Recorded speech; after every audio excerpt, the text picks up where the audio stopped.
Baik, Bismillahirrahmanirrahim. Assalamualaikum warahmatullahi wabarakatuh. Waalaikumsalam warahmatullahi wabarakatuh.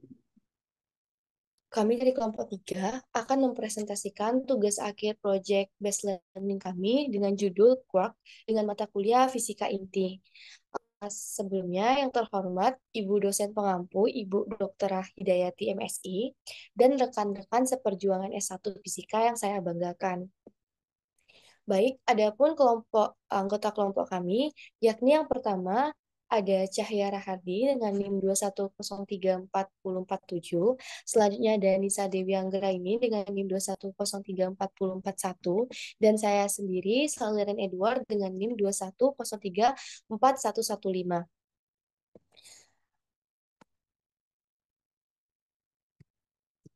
Adapun 6 subtopik yang kami akan bahas mengenai quark ini sendiri, yakni ada yang pertama pengertian quark, selanjutnya ada sejarah quark, terus ada karakteristik dan jenis-jenis quark, bukti adanya 6 quark, dan yang terakhir itu peran quark dalam alam semesta.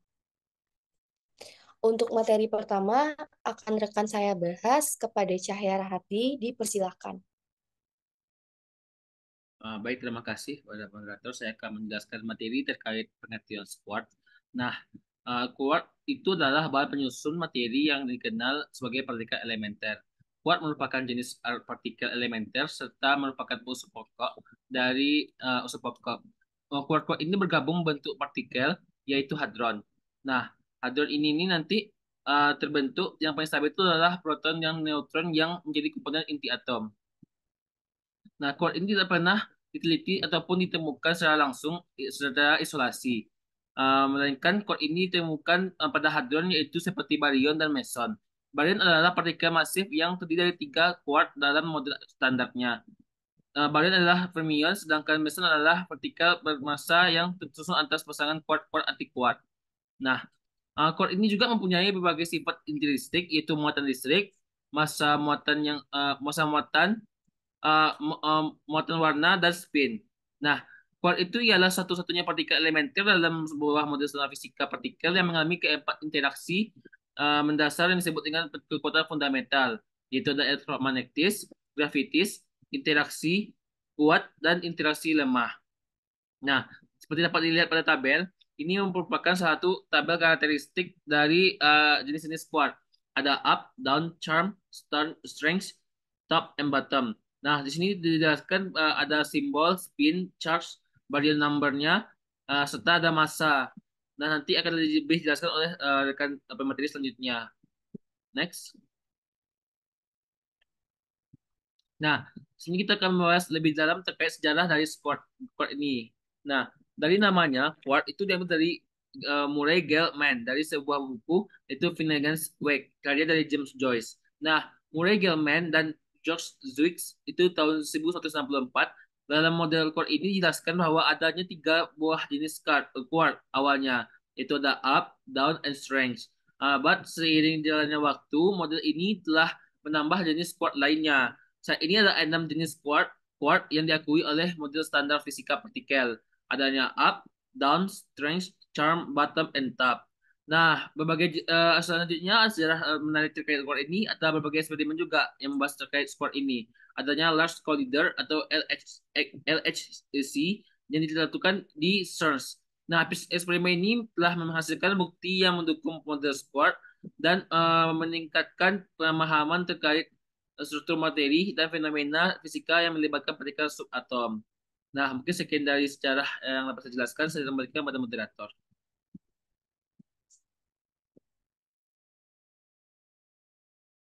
Baik, terima kasih kepada pemateri pertama. Nah, selanjutnya kita akan membahas mengenai karakteristik quark dan jenis-jenis quark. Nah, mungkin ini akan saya bahas yang pertama mengenai karakteristik pada quark. Nah, seperti kita ketahui bahwasannya quark itu kan merupakan partikel elementer terkecil yang menyusun materi. Nah, jadi quark ini terdapat beberapa karakteristik yang membedakan antara quark dengan partikel lainnya. Dilihat dari 6 karakteristik utama quark. Yang pertama itu mengenai jenis atau flavor. Uh, di mana terdapat 6 jenis quark, yakni ada up quark dengan simbol U, down quark dengan simbol D, strange quark dengan simbol S, ada sham quark dengan simbol C, terus ada bottom quark dengan simbol B, dan yang terakhir itu ada top uh, quark dengan simbol T. Nah, selanjutnya itu uh, karakteristik pada muatan listrik. Nah, nilai muatan listrik quark ialah sebesar 1/3 atau 2/3 tergantung pada jenis quark itu sendiri. Di mana terdapat beberapa tipe, yakni ada quark up, charm, dan top quark itu memiliki muatan listrik sebesar plus 2/3. Sedangkan untuk down, strange, dan bottom itu memiliki nilai muatan yakni sebesar -1/3. Nah, quark ini juga memiliki anti-quark, yang mana anti-quark ini memiliki nilai muatan listrik yang berlawanan dengan nilai quark. Nah, untuk tipe seperti up, charm, dan top quark itu memiliki anti-quark yang memiliki nilai muatan listrik sebesar -2/3. Nah, untuk down, strange, dan bottom itu memiliki anti-quark yang memiliki nilai muatan sebesar +1/3. Nah, hal tersebut kan memiliki nilai yang berbanding daripada nilai quark itu sendiri. Nah, kombinasi daripada muatan quark itu menentukan muatan total hadron yang dibentuknya. Selanjutnya itu muatan warna. Nah, karakteristik pada muatan warna itu berdasarkan pada kromodinamika kuantum atau QCD, quark itu memiliki sifat yang dikenal dengan nama muatan warna. Nah, di mana terdapat 3 jenis muatan warna, yaitu ada biru, hijau, dan merah. Nah, di mana masing-masingnya itu memiliki anti warna, yaitu anti biru, anti hijau, dan anti merah. Nah, setiap quark itu akan membawa warna, dan setiap anti quark itu akan membawa anti warna. Nah, quark itu hanya bisa memiliki satu warna pada satu waktu, di mana kombinasi warna quark itu akan menentukan jenis hadron yang terbentuk. Nah, di sini terlihat sistem menarik atau tolak menolak antara quark itu memiliki kombinasi 3 warna disebut dengan interaksi kuat yang dimediasi melalui partikel pembawanya. Berikut ini merupakan muatan warna pada quark, itu kita lihat pada meson, baryon, dan antibaryon. Di mana pada meson itu sendiri kan terdapat tuh warna green, di mana green itu memiliki anti warna yakni anti green dengan warna ungu. Nah, selanjutnya itu ada baryon, di mana memiliki 3 warna, yakni ada red, ada green, dan ada blue. Nah, di mana kalau misalkan itu berbalik pada anti baryon, itu memiliki warna yakni anti green dengan warna ungu, anti blue dengan warna kuning, dan anti red itu dengan warna biru stabilo. Selanjutnya itu ada karakteristik pada spin, yakni seperti kita ketahui bahwasannya spin itu ialah sifat intristik partikel elementer, di mana arahnya itu merupakan suatu derajat kebebasan yang sangat penting. Nah, quark ini memiliki spin setengah, yang berarti mereka dapat berada pada 2 keadaan, baik di atas maupun di bawah. Nah, spin quark itu memainkan peran penting yakni sebagai penentu daripada sifat-sifat daripada hadron. Nah, selanjutnya itu ada karakteristik, sorry, selanjutnya itu ada karakteristik pada interaksi, di mana karakteristik interaksi ini sendiri, quark tidak pernah ditemukan di alam bebas, di mana quark itu akan selalu terikat bersama gaya kuat yang membentuk partikel elementer seperti hadron. Nah, gaya kuat yang dibawa oleh partikel itu disebut dengan namanya gluon. Akan mengikat quark bersama-sama dalam hadron dan memberikan massa pada hadron. Nah, quark ini sendiri akan berinteraksi melalui gaya elektromagnetik dan gaya lemah, akan tetapi interaksi ini jauh lebih lemah daripada gaya kuat. Nah, yang terakhir itu karakteristiknya pada massa, di mana massa quark itu merupakan massa quark itu sendiri. Nah, sedangkan massa konstituen daripada quark itu ialah mengacu pada massa quark saat ditambah dengan massa medan partikel gluon yang memiliki quark, di mana massa ini biasanya memiliki nilai yang sangat berbeda. Umumnya massa hadron berasal dari gluon yang mengikat quark penyusunnya. Uh, Bukan dari quark itu sendiri. Nah, meskipun pada dasarnya gluon tidak memiliki massa, namun mereka memiliki energi yang lebih khusus lagi, energi pengikat kromodinamika kuantum yang memberikan kontribusi yang sangat besar terhadap massa keseluruhan daripada hadron. Nah, selanjutnya kita akan membahas mengenai jenis-jenis pada quark. Nah, seperti pada materi sebelumnya, quark kan hanya ditemukan di dalam hadron seperti baryon atau meson.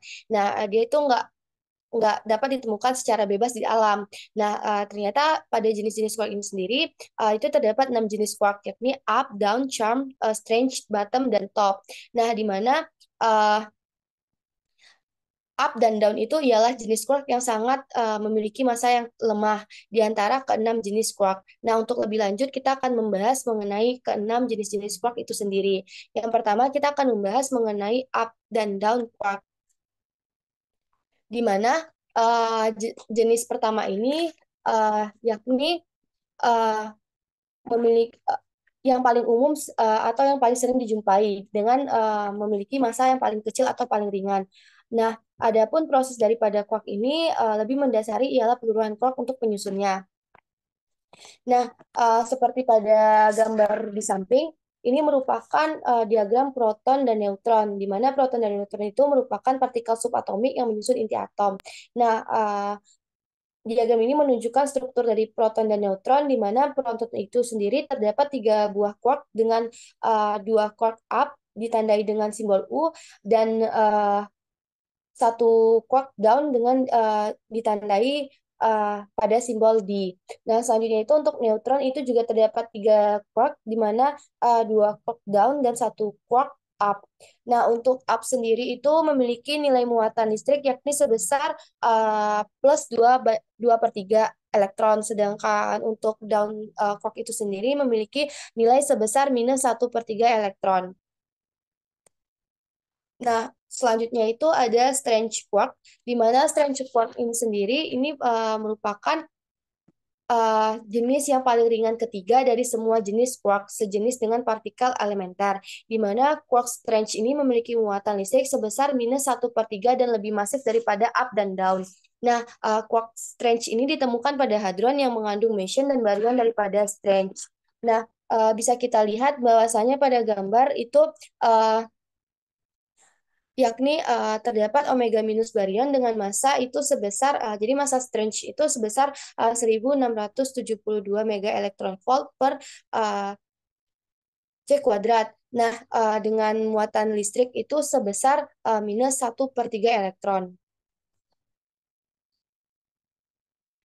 Selanjutnya itu kita akan membahas mengenai charm quark, di mana pada tahun 1974 sebuah meson yang dikenal dengan partikel ditemukan para peneliti di Stanford dan Brookhaven National Laboratory, di mana memiliki massa sebesar 3.100 mega elektron volt. Nah, 3 kali lipat daripada massa proton. Partikel ini ialah contoh pertama quark yang disebut dengan charm quark.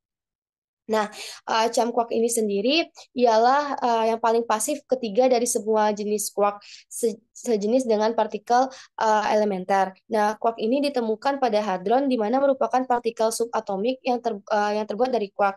Uh, Quark ini ialah fermion dasar yang memiliki spin setengah dan mengalami 4 interaksi mendasar, yaitu gravitasi, elektromagnetis, interaksi lemah, dan interaksi kuat.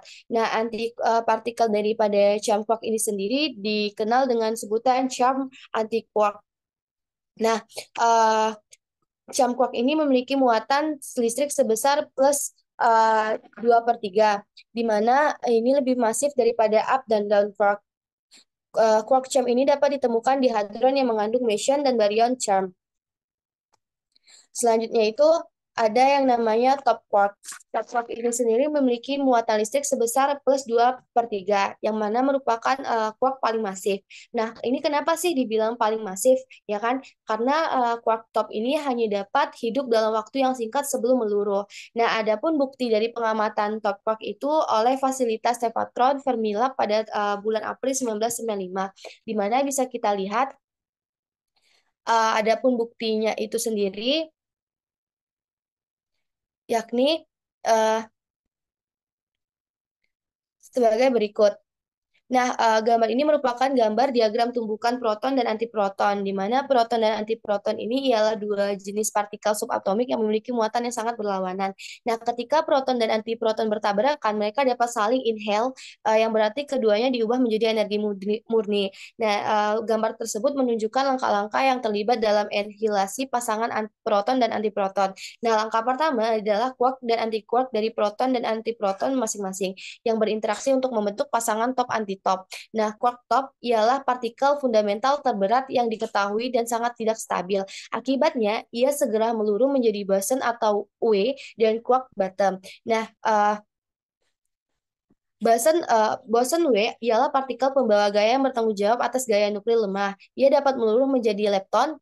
Bisa kita lihat kan di sini ada apa namanya? Ada simbol lepton seperti elektron atau muon dan neutrino atau menjadi dua quark. Quark bottom juga tidak stabil, dapat meluruh menjadi quark yang lebih ringan dan partikel lainnya.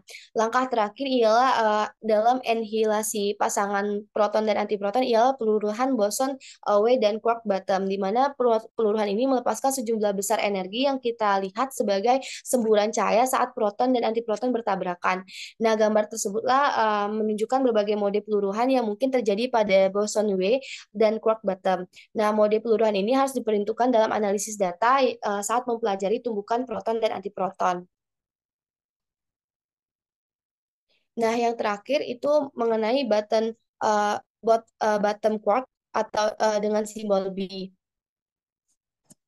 di mana bottom quark ini sendiri memiliki massa listrik seperti minus 1/3 dan lebih masif daripada quark up, down, dan strange serta charm. Di mana pada tahun 1977 kelompok eksperimen di Fermilab yang dipimpin oleh Leon Lederman ini menemukan resonansi baru. Uh, uh, selanjutnya, selanjutnya akan dilanjutkan oleh pemateri ketiga, mungkin akan membahas mengenai dua materi terakhir, yakni bukti adanya 6 quark dan peran quark dalam alam semesta. Mungkin kepada Anissa Dewi Anggraini dipersilahkan. Baik, terima kasih kepada moderator. Di sini saya akan menyampaikan materi pertama yaitu bukti adanya 6 quark. Bukti adanya 6 quark ini yang pertama yaitu ada pemusnahan elektron positron memberikan bukti 3 warna untuk quark. Nah, salah satu eksperimen definitif yang mendukung model quark ialah pemusnahan elektron positron berenergi tinggi. Pemusnahan tersebut menghasilkan pasangan muon antimuon atau pasangan quark antiquark yang kemungkinan menghasilkan hadron. Nah, peristiwa hadron ini ialah bukti produksi quark. Eh, Selanjutnya, rasio jumlah peristiwa hadron dengan jumlah peristiwa muon yang memberikan jumlah warna untuk quark. Bukti yang memperlihatkan 5 quark dengan 3 warna. Dengan bukti yang lebih baru mengenai quark teratas. Eksperimen memberikan dukungan terhadap model standar 6 quark dengan 3 warna. Eh, Selanjutnya yaitu untuk eh, model pengurungan quark.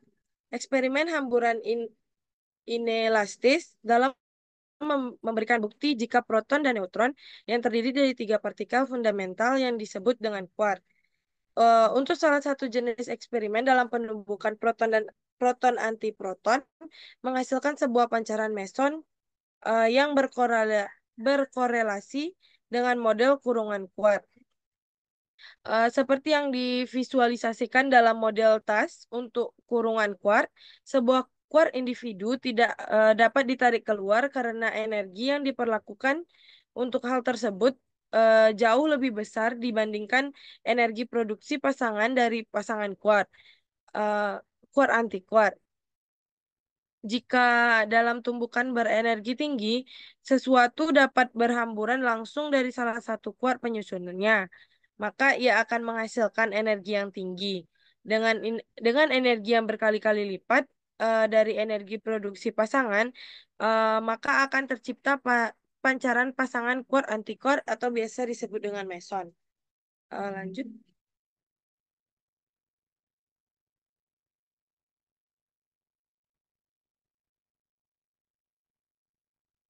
selanjutnya yaitu ada peranan kuart dalam alam semesta. Yang pertama yaitu membentuk proton dan juga neutron di inti atom. Yang mana kemudian proton dan neutron ini akan membentuk atom serta molekul. Selanjutnya, tidak ada alam semesta, tidak ada jika tidak ada kuart, maka tidak ada alam semesta. Yang mana yaitu pada pada pada reaksi kuart ini terjadi pembentukan bintang dan juga supernova, yang mana reaksi nuklir dalam bintang dan proses supernova melibatkan kuart dalam bentuk proton dan juga neutron. Kuart juga berperan dalam produksi elemen yang lebih berat melalui proses nukleosинтез. Selanjutnya itu pada Big Bang. Pada awal alam semesta, segera setelah Big Bang, suhu dan energi yang sangat tinggi menyebabkan keberadaan plasma quark gluon, sebuah keadaan materi di mana quark dan gluon tidak terikat dalam hadron. Selanjutnya yaitu pembentukan hadron. Proton dan neutron adalah komponen inti atom yang paling umum dan paling stabil, yang mana keduanya bergabung untuk membentuk partikel komposit yang biasa disebut dengan hadron. Proton terdiri dari dua quark, yaitu ada quark up dan juga ada dua quark up dan satu quark down. Sedangkan neutron terdiri dari dua quark down dan satu quark up. Selanjutnya itu pada eksperimen fisika partikel. Pada eksperimen fisika partikel ini, contohnya seperti Large Hadron Collider atau LHC di CERN yang digunakan untuk mempelajari sifat-sifat quark dan memahami struktur dasar alam semesta. Nah, pada penelitian ini membantu kita memperoleh pemahaman yang lebih baik tentang fenomena fisika yang melibatkan partikel subatom dan alam semesta serta keseluruhannya. Lanjut. Lanjut.